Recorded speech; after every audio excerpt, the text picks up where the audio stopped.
COVID vaccines are seen by experts as the best way to tackle this global pandemic.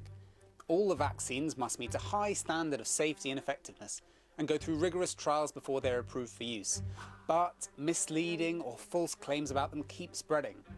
Here's some of the main ones and why they're wrong. There's a microchip or a tracking device. This baseless conspiracy theory claims Bill Gates wants to use the vaccine to microchip people, something he's never said and strongly denied. Despite this, the rumour has spread on social media feeds from Pakistan to Argentina. There is no microchip or tracking device storing any personal information in any vaccine. The vaccine contains pork or beef. This rumour raises particular concerns for some religious communities.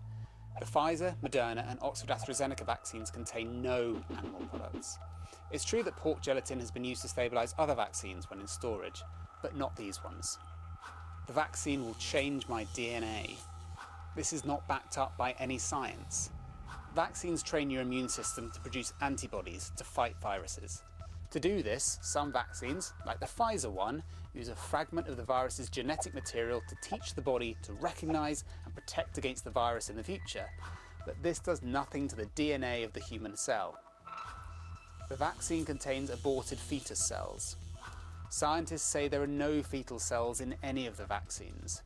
There is a step in the making of many vaccines that involves cells grown in a lab.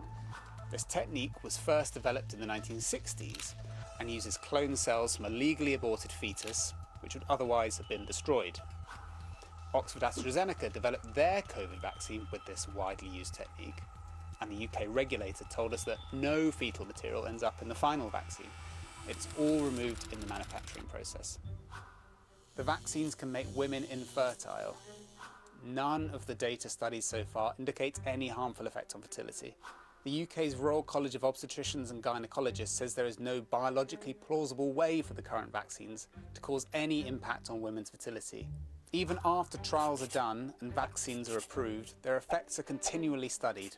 Unfortunately, there are people exploiting kernels of truth and genuine concerns, so it's important when reading into vaccines online to always consult trusted sources like the NHS and the World Health Organization.